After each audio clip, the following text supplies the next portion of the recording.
All right, we have Jordan Edwards here with us. He is an IMAS candidate and he has experience already conducting non-formal education for volunteers, mainly focused on intercultural exchange. So thank you for accepting my invitation. Thank you for having me. In this interview. Okay, Jordan, why do you think that creativity is important in adult education and in the context of higher education specifically?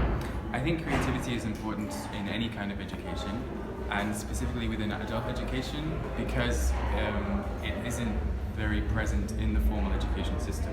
So I think many students, graduates, finish their academic trajectory and haven't had that much experience of creativity or thinking outside of the box. It's been often just memorizing things and practicing certain skills repeatedly, processing information, recalling information, but there isn't much space in the formal education system for self-reflection, for lateral thinking, for a multimedia approach to many topics. So I see adult education as a good space to put these topics into, and non-formal learning in particular, because it allows for more open approaches without the restrictions of structures and institutions. In your role as a learner, why is it important in higher education?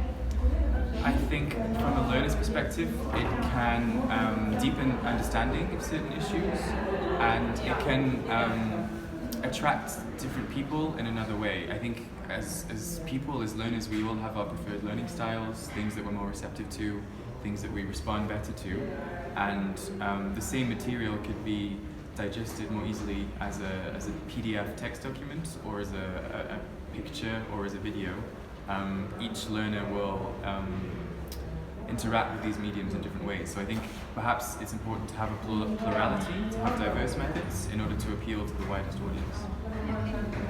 And now, as an educator, how have you applied creativity in your teaching methods? In my personal experience, it's been largely in non-formal contexts, and that was when I was working in Germany. It was with an international NGO that specialized in youth volunteer work.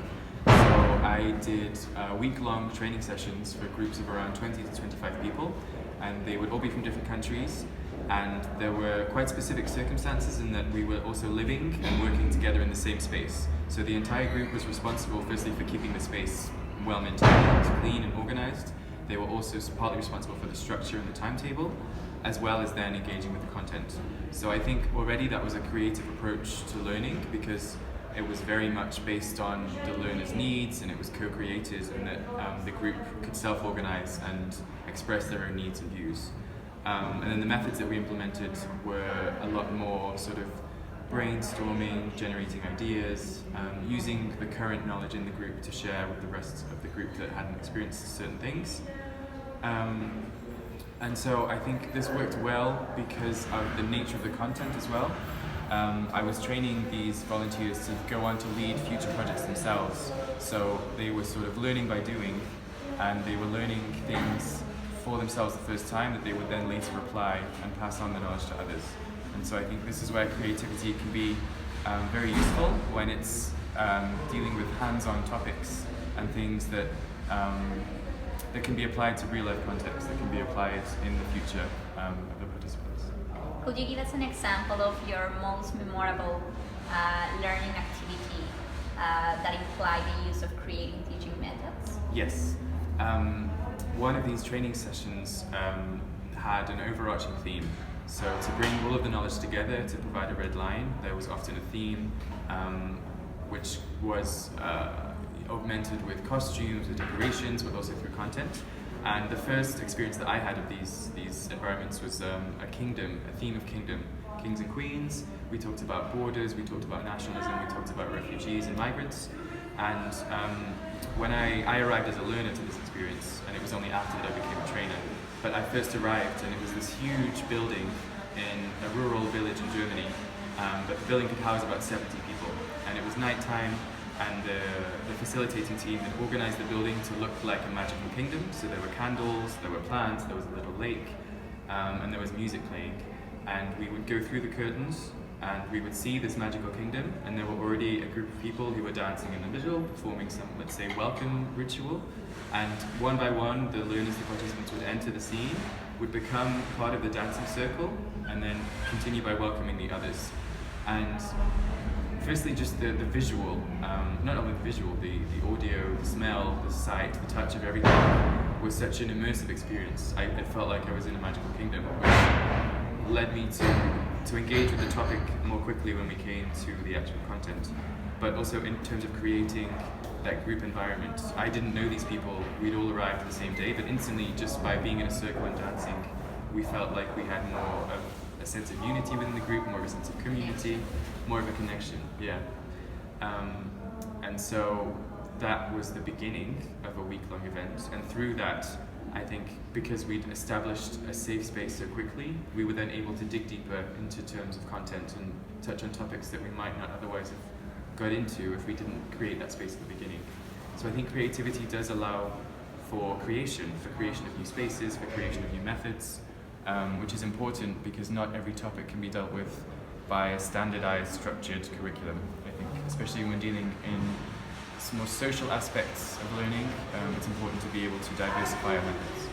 So maybe it's a good strategy to get that emotional involvement in order to address different issues. Absolutely, and I think immersion is something that should be very present in adult education, because at the end of the day, we're working with people, and we are all human, we have our particular circumstances, our contexts, and I don't think they should be, I don't think they should need to be put to one side in order to engage with learning content. I think these are things that we can make use of, and it can be brought in as a strength rather than an obstacle to it. How was the content approach? The content approach, there were facilitators, and the content was split up into hourly sessions, or 2 or 3 hours per session. But the curriculum per se, the facilitating style was very much based around the needs of the learners. So at the beginning of the whole process, there would be dedicated time to talk about the learners' needs, their expectations, what they wanted to gain from the session, the resources that they already had, and these were then brought in and incorporated throughout the week. So for example, if one participant was a very keen juggler, we might spend some time juggling as a break in the middle to sort of ease away from the more heavy content, but to provide a break that was still a group process. Or if we knew that one person had a lot of experience working with migrants in a German context, then we would use this knowledge to bring in, when we were talking about migration and welcoming migrants to the projects, we would use this person's knowledge and experience to share with the rest of the group. All right, so like taking into consideration learners' expertise in order to like engage them better. Yeah, absolutely. And I think this is something that isn't very prominent in formal education. In higher education, there's often sort of a transactional approach between teacher and student, and that each individual student comes to learn what they need and they take it away. I think creativity can be used as a way to create a group dynamic whereby participants and learners engage with each other as agents of their own learning rather than as passive objects, because I think it's such an important resource, such a valuable resource, particularly in an international group. I mean, we had people from several different countries, and they shared their culture, they shared their traditions, which all contributes to learning, I think, to build up tolerance, acceptance, understanding, awareness. All right, we are coming to an end. What are the challenges that you have faced, and how have you faced them in terms of applying creative teaching methods? I think two of the big challenges that I faced were time and space, both valuable resources, but as wonderful as it is to be able to do these activities and to have time to really go deep into the needs of the group and things, it needs to be in a space that is big enough to accommodate the group. Usually arranging the furniture in a different way, or even going outside was a big resource. We were in the middle of the countryside, so we could go into the forest and talk about nature and natural things, being there, living it. I think I was very lucky that I had this week-long process as well, where it was an immersive environment that for the whole week the participants were there, and any external influences were sort of put to one side, so we didn't rely much on technology, we didn't rely on our phones, we all tried to be as present as possible. And this can be something that is difficult to find. To find the time, to find the space can be difficult. So I think that should be perhaps organized in advance, so that the creativity can flourish, can get to a certain extent. Because I think it's more effective when you can really focus on it. Because if you try and incorporate one creative method into an hour-long class, you might start the process of getting somewhere, but then the time will run out, or somebody has to leave, and then the process will have to stop. So ensure that there's enough time and space. Okay. What suggestion would you give to adult educators who want to implement creative teaching methods in higher education? Go for it, definitely. I think it's something that everyone should try out, and but prepare thoroughly in advance, because for me, the thing about creative education is that you're opening up the space, you're opening up the channels, you're opening up a lot of things. And so the more that you open up a space or a dynamic, the more potential there is for things to develop in ways you might not expect. So be prepared for anything, and don't be afraid to set the parameters if you feel that you need to establish some routine. Okay, so to sum up, we have learned that creativity is a good strategy for taking into consideration different learning needs, and that it's also a useful tool for creating a context for engaging emotionally with a particular content. Absolutely. Oh, so thank you so much for your experience and all the things that you shared with us. You're very welcome. Okay. Thank you.